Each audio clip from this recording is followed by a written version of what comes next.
รถไถช่วยหน่อย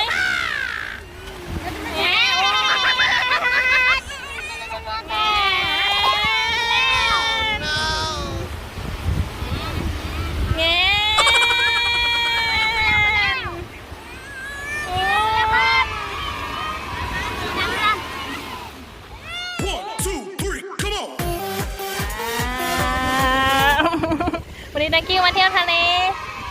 หาดนางรำที่สัตหีบชลบุรี thank you จะเล่นน้ำไหมเล่นหรอทรายอ่ะนี่หรอเราเล่นทรายยังเอารถมาจกยังรอไปเล่นน้ำกันเลยหรอโอ้โหไปเล่นน้ำกันเลยไป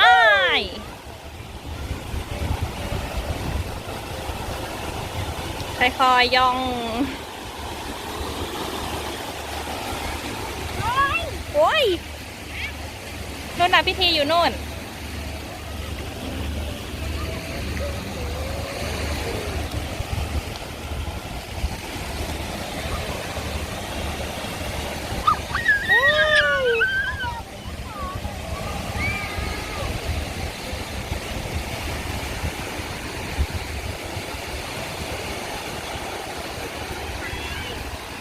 น้ำใสมาก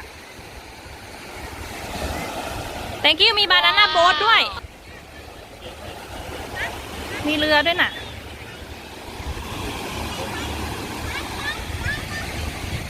เล่นบานาน่าโบ๊ทไหมไปลงน้ำกันอะไรอ่ะอะไรไม่ใสอ่ะตัวอะไรอ่ะไม่รู้อ่ะหยีหยีเฮ้ยเฮ้ย thank you ลงไปแล้วเจ้าน้ำเอาไหมเฮ้ย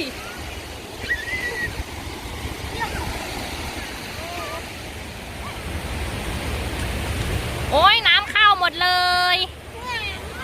น้ำเข้าหมดเลย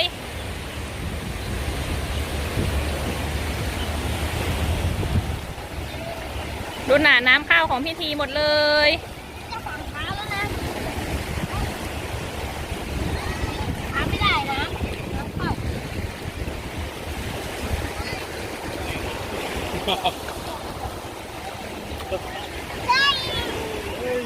สร้างอะไรอ่ะสร้างได้หรือเปล่า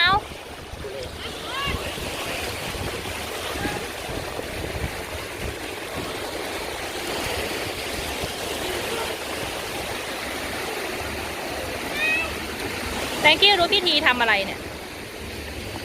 thank you พิธีสร้างอะไรเนี่ย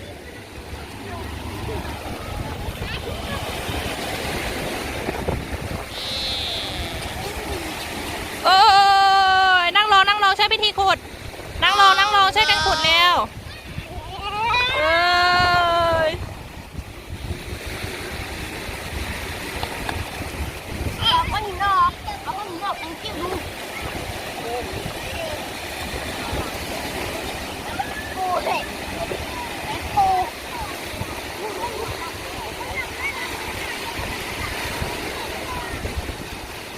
โอ้ยพิธีขุดหลุมลึกแล้ว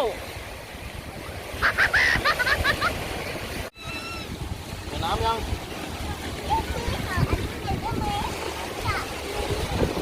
ไปเกี่ยวขาลงไปไหมลึกยังโอเคโอ้โห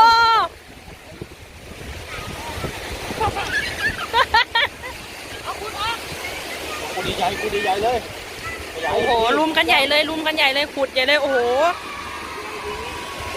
โอ้โห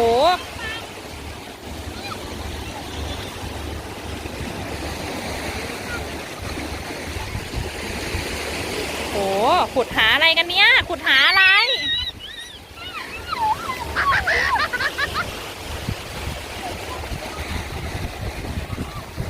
เจอปูไหมอ่ะ thank you ปูเปล่านั่นน่ะ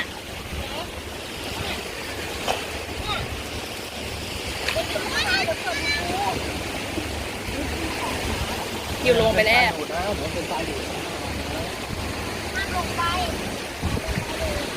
สนุกสนานกันใหญ่อุ้ยไหนดูดิมันมีน้ำป่ะ อ๋อ thank you ลงไปแล้วเอา ขึ้นมาเจ้าขุดต่อไอ้กิ๊บถล่มถล่ม เฮ้ย ตึกถล่ม thank you น้ำเอาสายกั้นน้ำหนูเข้า เฮ้ย เอากั้นน้ำแล้วก่อนไอ้กิ๊บอย่าเพิ่งลงมาแล้วคุณจะจัด โอ้ยถล่มแล้วถล่มแล้ว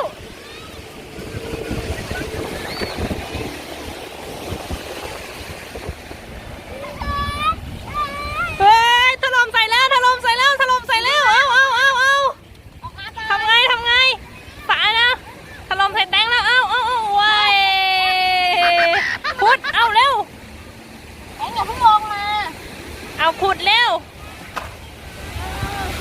โอ้หลุมใหญ่มากเลยแตง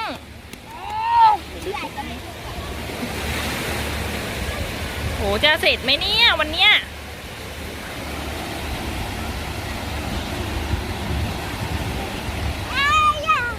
เฮ้ยอุ้ย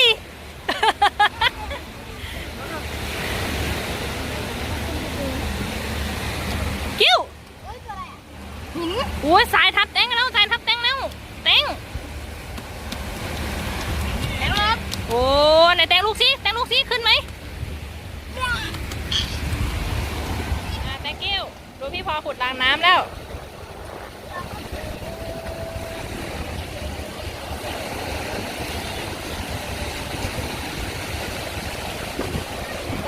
น้ำเข้าแตงยังอ่ะ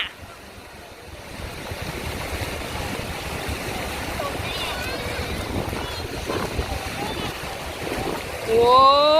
นอนได้เลยเหรอ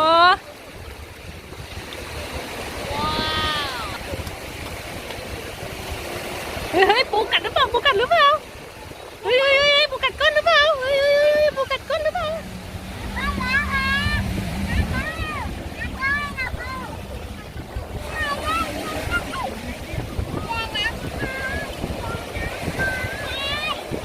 ตักน้ำออก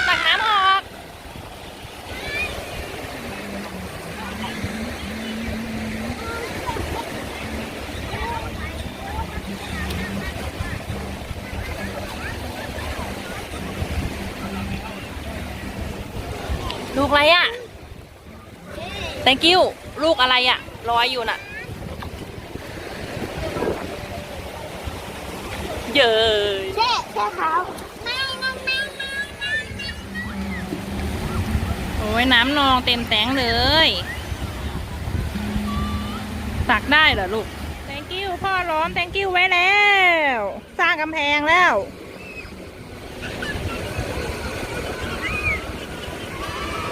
thank you ช่วยพ่อสร้างโอ้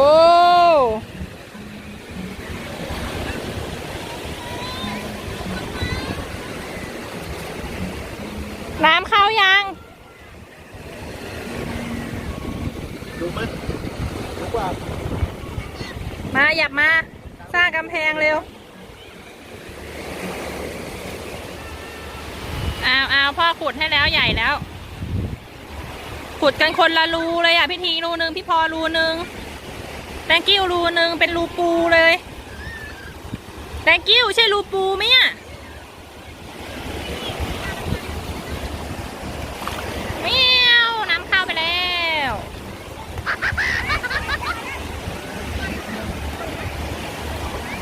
ไปดูรูพี่ทีนี่ว้าวของพี่ทีก็ใหญ่ในของพี่พออ่ะโอ้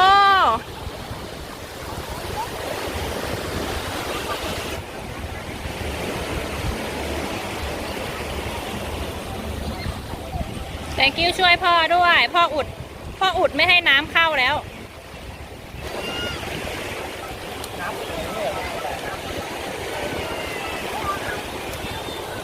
thank you น้ำมาเข้าเต็มเลยกระโดดด้วย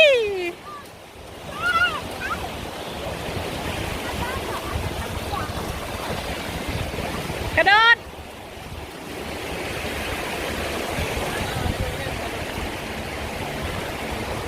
ของใครจะน้ำเข้าเยอะกว่ากันพิธีเขาสร้างกันบังไว้แล้ว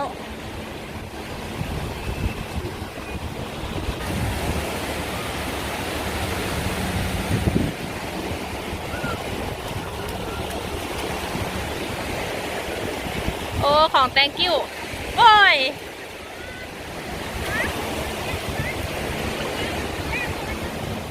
กิ้วกิ้วกิ้วกิ้วกิ้วกิ้วกิ้วกิ้ว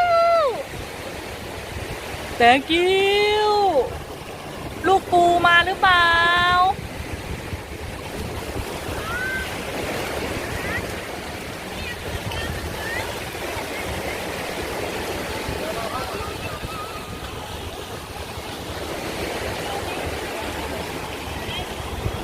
กระโดดลงเย้ยเย้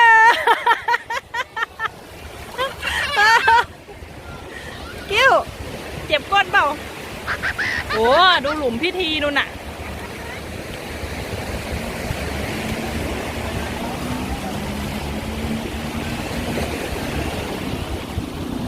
ว้าวโอ้น้ำไม่เข้าจริงๆด้วยน้ำไม่เข้าเต็มยัง เอากบขาหน่อย เต็มยังยังไม่เห็นมิดเลย ตัวพิธีอ้วนเกินเปล่า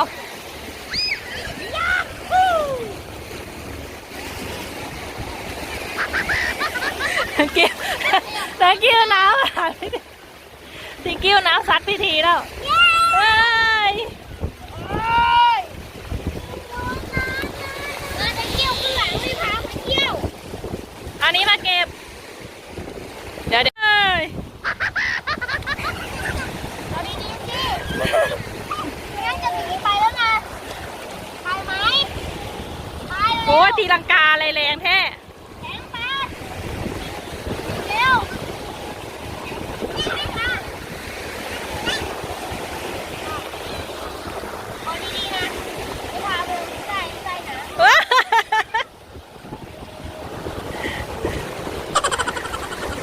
โอ้ยตีลังกาโอ้ยเอาโอ้ยโอ้ยตีลังกา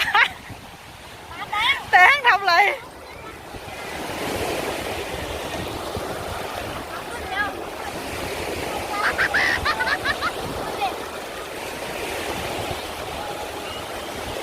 เดี๋ยวมาจับหลังน้องหน่อย ไปเลย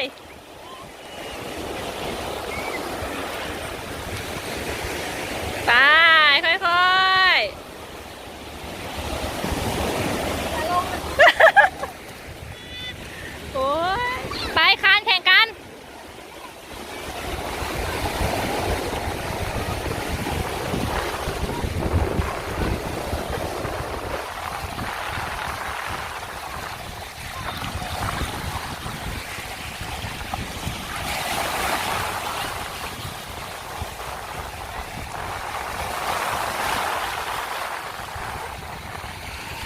ว้าว ลง ว้าวลูกน้ำขึ้นมาแล้วขึ้นมาแล้ว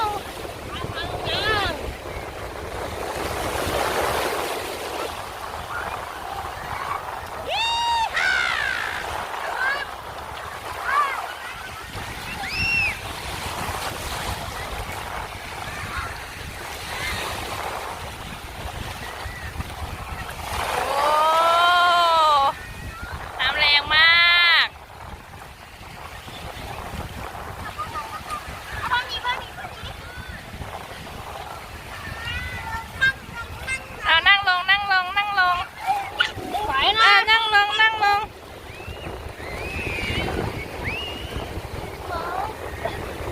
ไปก่อน มาเร็ว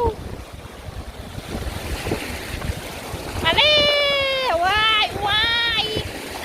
เออ แสงมาแสงมาว้าว ทำอะไร เดี๋ยวมานั่งของกลางจะพาไปเที่ยว โอ้โหโอ้โหดูทำอะไรอ่ะ ไปดีกว่ามานั่งของกลางนั่งลงนี่นั่งกับพี่เขาขาขาด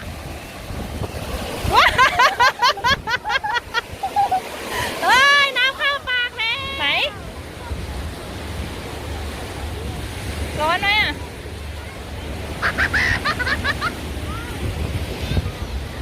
เค็มไหมลูก ลูก เค็มไหม เค็มไหมเฮ้ย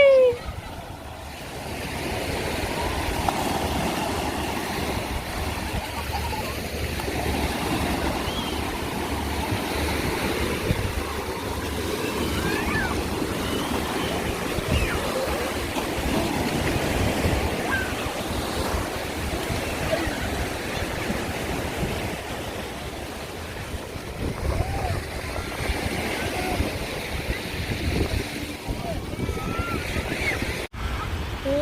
ยไหนดูมือเปิดไหมอ่ะว้ายไปล้างมือเลย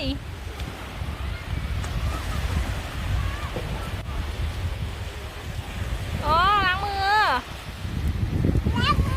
ไหนว้าหายเลยหายเปื้อนเลยสะอาดมากเอาเปื้อนอีกแล้วเปื้อนอีกแล้วอ่ะโอ้โห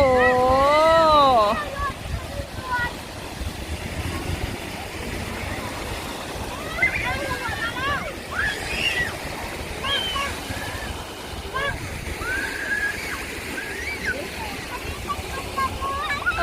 อใครเป็นตำรวจโอ้โอ้โหคือคลื้นคือคลื้นเด็กคือคลื้นอ้าสะอาดจังเอ๊ะช่างงั้นเหรอต้องล้างมือไหมโอ้โห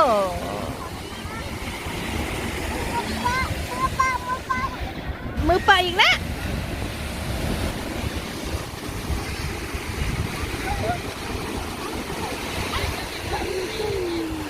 ตำรวจมาโจรมาโจรหรือตำรวจถูกจับแล้ว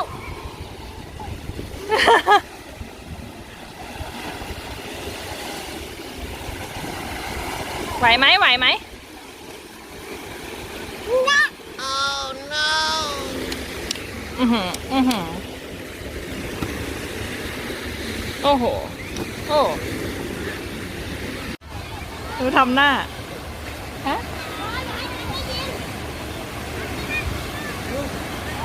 เว้ย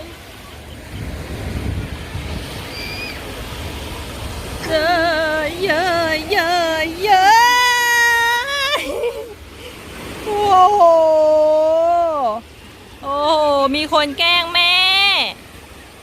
ระวังเถอะ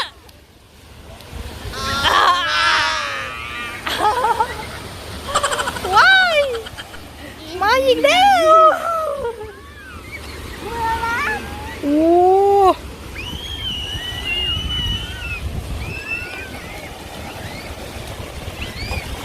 ระวัง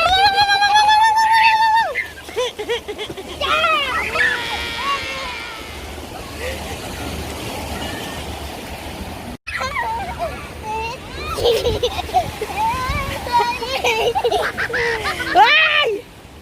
เพื่อนเลย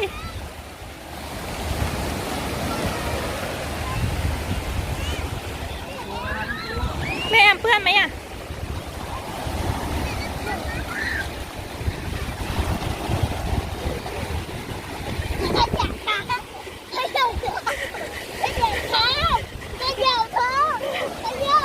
ว้า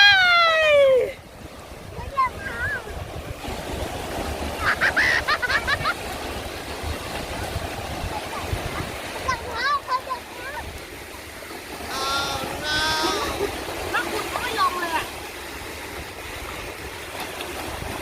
เต็มยาง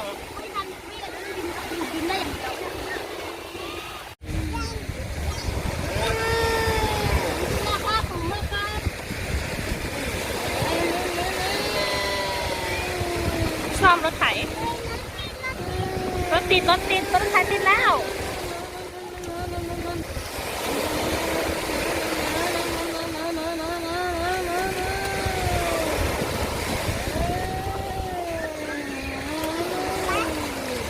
รถตีรถไถช่วยหน่อ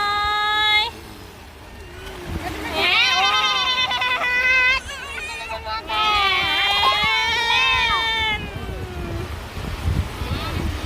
แง่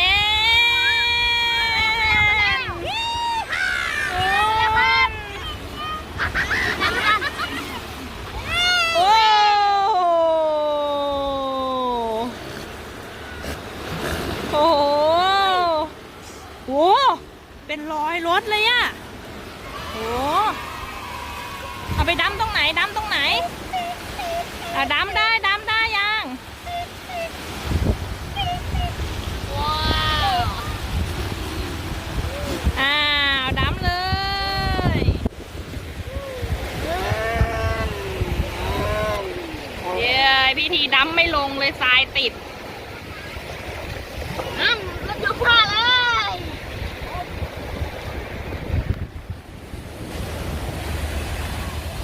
แหมเป็นรอยรถไถแล้วโอ้เลย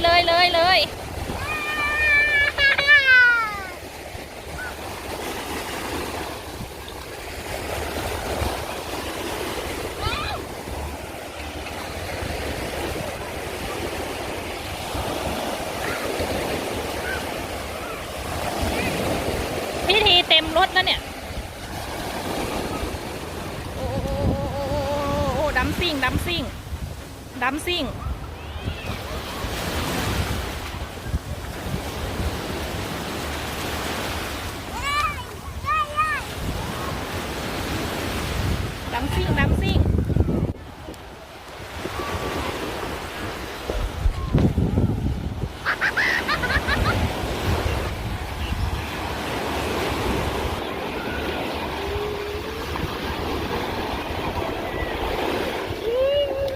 ว้า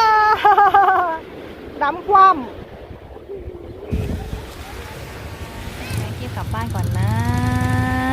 อย่าลืมกดติดตามเป็นกำลังใจให้ Thank you ทำคลิปต่อไปด้วยนะคะ